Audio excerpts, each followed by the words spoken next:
Legal. Então acho que vamos começar por vasectomia.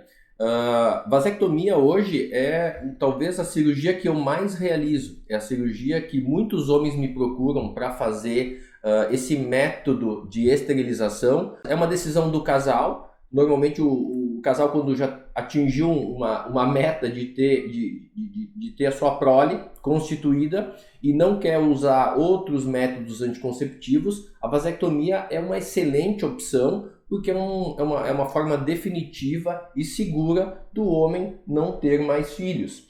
Só para vocês terem uma ideia, a vasectomia é um procedimento simples, curto, demora entre 20 e 25 minutos. Pode ser realizado em clínica ou no hospital. Eu atualmente faço só em hospital, porque eu gosto de fazer vasectomia com sedação. Eu fazia antigamente vasectomia com anestesia local e também com sedação. Hoje em dia eu só faço com sedação porque eu não gosto que o paciente se submeta à injeção de agulha no escroto. Muitos às vezes ficam traumatizados, mesmo os corajosos. Certo. Né? Era isso que eu ia te perguntar, Rossol. Explica pra gente, explica pro público que está nos assistindo, assim, como é que funciona a vasectomia, como é que ela funciona como método contraceptivo? Muitas vezes as pessoas podem ter dúvidas, assim, qual que é a ação, né? Como é que ela evita a contracepção? Sim, o que acontece, nós vamos mostrar num desenho em seguida que eu vou filmar e mostrar, o que acontece, quando o homem ejacula, 95% do líquido seminal que sai na ejaculação, ele vem da próstata e das vesículas seminais. E somente 5% deste conteúdo são os espermatozoides que vêm dos testículos. Então, na vasectomia, o que é feito? A gente secciona uma parte desse canal, que é o ducto deferente, nos dois lados, secciona, cauteriza, queima, dá um pontinho em cada coto, em cada pedacinho, na porção proximal e na distal. E além disso, eu ainda na minha técnica eu faço a eversão de um dos cotos. Uma das pontas eu dobro e dou um pontinho para que elas não fiquem próximas, para não ocorrer recanalização. Então o que é interrompido é o fluxo de espermatozoide, que Exato. vem do epidídimo, que é a bolsinha onde o espermatozoide fica armazenado. Isso. Mas o ejaculado, porque isso é uma dúvida que o pessoal tem muitas vezes, a ejaculação, o homem permanece tendo... Sim. A ejaculação. O volume ejaculado, o conteúdo seminal, ele praticamente não muda nada, porque só vai perder os 5% dos espermatozoides, mas assim, o volume, a consistência, a densidade, o odor, tudo fica praticamente igual. E uma das questões que muitos homens me colocam aqui na clínica é: doutor, será que depois da vasectomia eu não vou perder minha potência? Minha testosterona não vai baixar? Eu ia te perguntar quais são os mitos que tem por trás, né? É mito. Porque a urologia já tem estudos grandes onde esses estudos compararam homens que fizeram e não fizeram vasectomia, e a taxa de disfunção erétil e de disfunção androgênica, de declínio hormonal desses homens é o mesmo. Então, homens que fazem vasectomia não precisam se preocupar que eles não vão ter uma piora na sua vida sexual, tanto na potência quanto na questão hormonal. Perfeito. De andropausa. Então isso a gente pode afirmar, não é uma coisa que afeta a masculinidade ou o desempenho sexual do homem, né? Não. Sabe outra pergunta, Rossol? Eu chamo de Rossol porque a gente é colega de faculdade, sim, né? Então, sim. Doutor Alessandro Rossol, sabe qual outra pergunta que as pessoas fazem bastante? Para onde vão? O que acontece com os espermatozoides? Excelente pergunta. Isso aí O testículo, para vocês entenderem, ele tem basicamente duas células, que são as células de Sertoli e as células de Leydig. As células de Sertoli produzem espermatozoides e as células de Leydig produzem testosterona. Os espermatozoides são produzidos dentro do testículo e são despejados no ducto deferente, que é o que a gente liga na vasectomia, mas as células de Leydig produzem testosterona que vai ser despejada na corrente sanguínea. E daí o que acontece? Os espermatozoides não vão sair mais. E aquelas células de Sertoli, elas vão, entre aspas, hibernar. É uma máquina que vai parar a sua produção, porque o ducto foi obstruído. Com o passar do tempo, essas células tendem a parar, não produzir mais e ficam muito paradas. Daí a gente vai entrar na questão da reversão. A reversão, que era justamente o que eu ia te perguntar, quando tu falou por isso.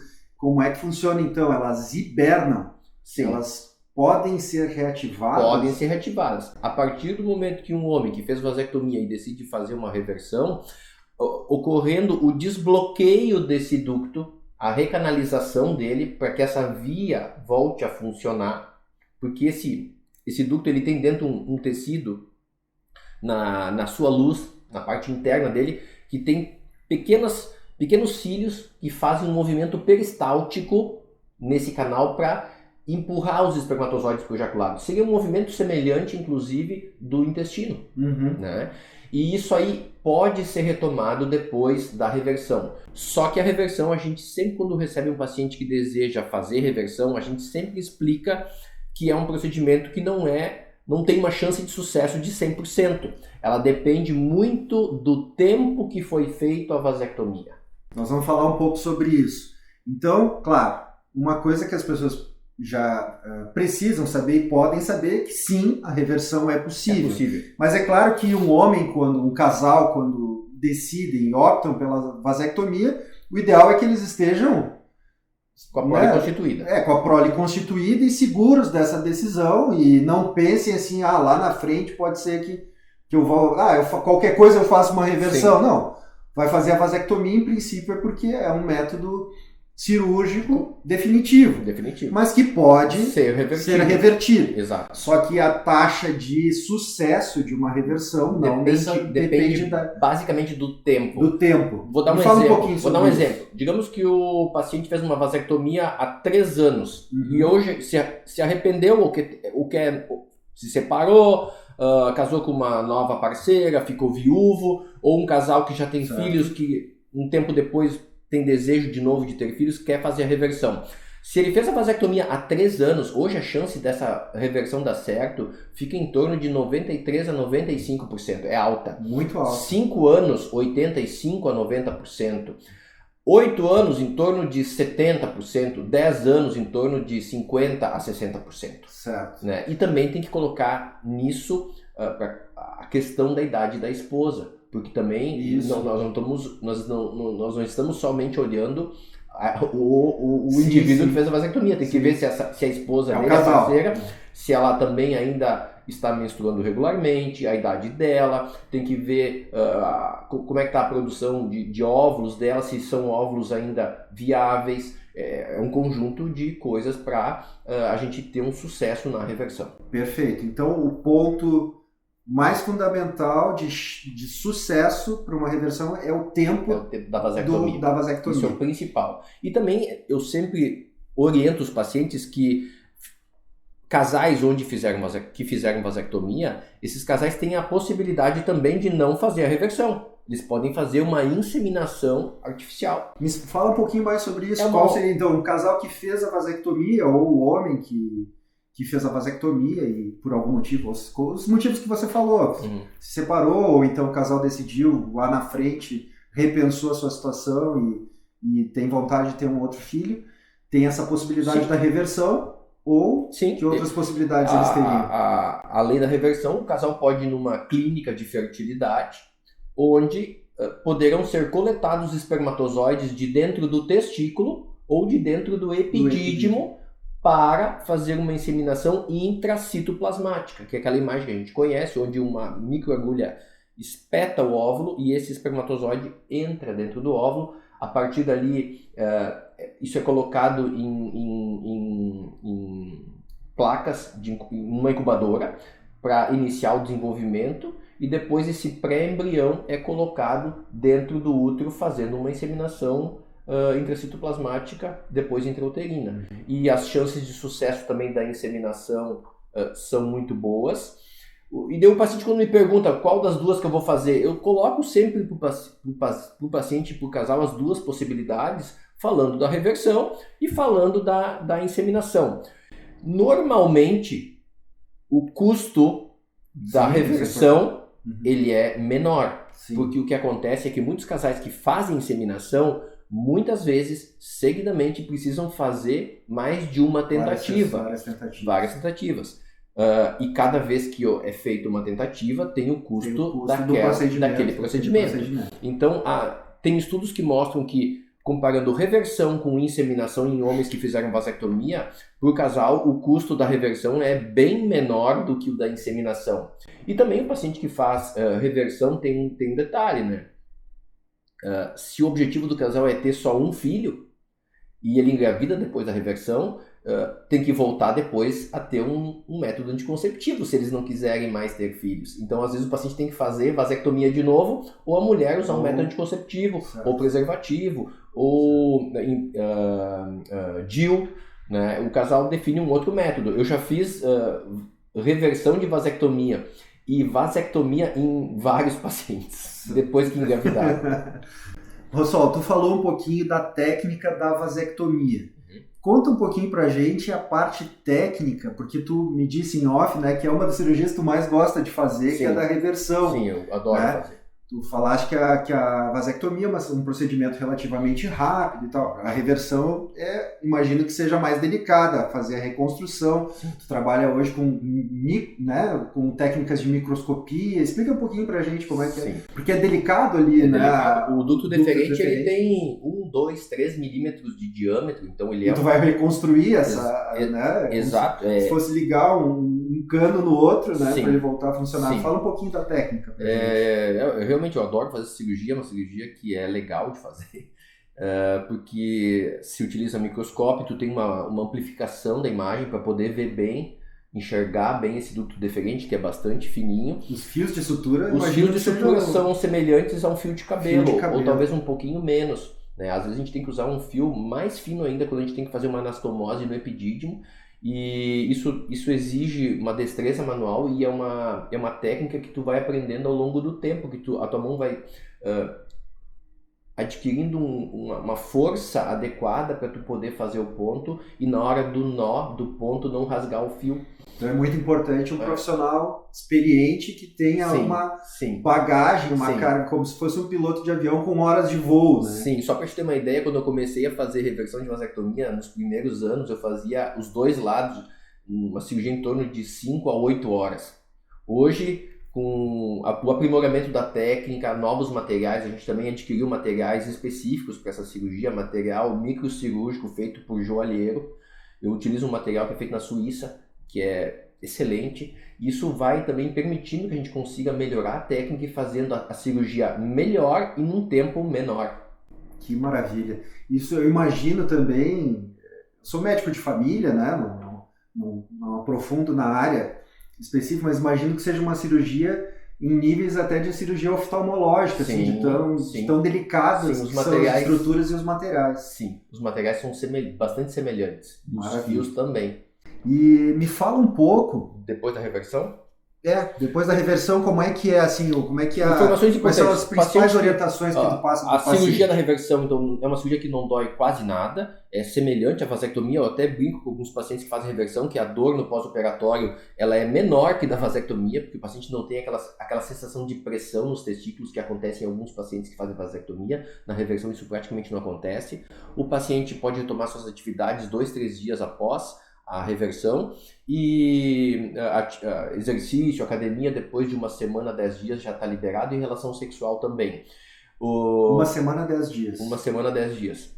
Mas é uma cirurgia tranquila, o paciente vem no hospital, faz a cirurgia, vai para casa, tem alta no mesmo dia. Certo. Essas orientações pós-operatórias. E para o pessoal que quer saber assim, tá, e depois de... fez a reversão, é porque tá querendo... o casal quer ter filhos, como é que é o tempo ali de... Qual é que é o procedimento? Faz um novo espermograma? Quanto tempo depois? Como é que é isso? Eu normalmente solicito um primeiro espermograma 2 a 3 meses depois da reversão.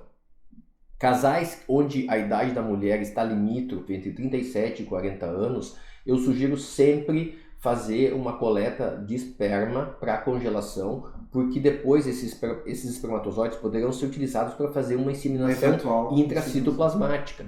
E espermatozoides deste ejaculado são melhores do que os aspirados, porque esses espermatozoides geralmente são móveis e vivos. Os espermatozoides que se utiliza na inseminação, que são retirados de dentro do epidídimo, naquela outra técnica, isso, naquela outra técnica, eles são puncionados com uma agulha de dentro do testículo do epidídimo. Eles geralmente são mortos ou imóveis. Sim, eles estão porque o homem está naquela fase de hibernação que Exato. tu falou lá no início quando explicou para onde vão os espermatozoides. Então, o espermatozoide do ejaculado, ele tende a ser melhor. Sim. Então, quando faz esse primeiro espermograma, tu orienta que faça Muitas uma coleta. Muitas vezes eu sugiro o casal já fazer uma coleta para eles serem utilizados numa futura inseminação. Maravilha. Gente, esse bate-papo está muito legal. Vocês já viram que a gente tem um monte de informações. Sempre lembrando que é super importante você seguir o Dr. Rossol nas redes sociais. Nós vamos deixar na descrição dos vídeos, né? O canal, as minhas redes sociais, as redes sociais do Dr. Rossol. A gente vai deixar aqui um QR Code na tela, onde tem informações e te direciona para o canal do Dr. Rossol, onde inclusive ele tem vários vídeos sobre essas cirurgias, né, que nós estamos falando. A gente vai deixar na tela esse QR Code, é só entrar e também acompanhar os vídeos lá. Rossol, sim, é um prazer. Mais que a gente podia falar ainda desse tema vasectomia, reversão, que talvez a gente não tenha Eu acho que o que faltou falar é que muitos pacientes têm às vezes uma dúvida se na reversão, tendo uma gestação em um bebê por reversão, se esse bebê tem uma chance maior de ter malformação. Isso, muito importante. E a resposta é não. Casais da mesma faixa etária que têm filhos, comparado com casais que fizeram reversão de vasectomia, a chance de ter uma malformação, alguma síndrome, algum problema genético é exatamente o mesmo. Então não muda nada. E inclusive os casais que fizeram reversão, eles me perguntam, doutor, a partir de quando nós podemos tentar a gestação, né? Voltar a ter relações sem método anticonceptivo para tentar uma gestação. Eu digo, a partir de 1 semana, 2. Porque se aquele espermatozoide conseguiu passar pelo ducto, chegar no óvulo, é porque ele é um espermatozoide viável e de qualidade, tem vitalidade. Então, quanto a isso, não tem problema. É claro que o fato de fazer a reversão não garante um bebê 100% perfeito, mas daí esse casal se enquadra naquele mesmo grupo de casais que têm a mesma idade. São os riscos que são os riscos da população em geral. Isso aqui é uma informação muito importante, pessoal. Então, o que o Dr. Rossol está falando aqui é que a chance de ter um bebê saudável ou com alguma questão de saúde não muda por causa do procedimento ou por causa da reversão. Exatamente. Ela segue assim, por exemplo, eu sou um homem de 40 anos, eu vou ter os mesmos chances e riscos de um outro homem de 40 anos com uma esposa de 40 anos. Exato. Né? Mas não muda a questão de pensar assim, ficou 9, 10 anos com a vasectomia, talvez esses espermatozoides não tenham a mesma vitalidade, a mesma força. Não, exato. Então, importantíssimo. Mas falando desse assunto aqui da minha especialidade, cara, eu queria passar para os pacientes a informação de que eu sou um urologista raiz. Trabalhei, me formei no ano de 2000, depois fiz residência de cirurgia no Hospital de Clínicas, depois mais residência de urologia na Santa Casa. Depois fui para a França, fiquei mais 2 anos na França me especializando em cirurgia urológica, voltei para o Brasil e estou trabalhando nos últimos 10 anos especificamente em andrologia. Eu não estou mais fazendo urologia geral. Hoje em dia eu estou focado na andrologia. Somente na andrologia, que é a parte que envolve o aparelho reprodutor masculino. E nisso está o quê? O pênis, os testículos e a próstata, basicamente. Eu hoje em dia não trabalho mais com parte de cálculo renal, de câncer de próstata. Bexiga. Não. Hoje em dia o meu foco é total em andrologia e problemas sexuais masculinos. A questão da infertilidade, como a gente está comentando, da vasectomia e reversão, está incluída. E eu faço bastante vasectomia e reversão de vasectomia.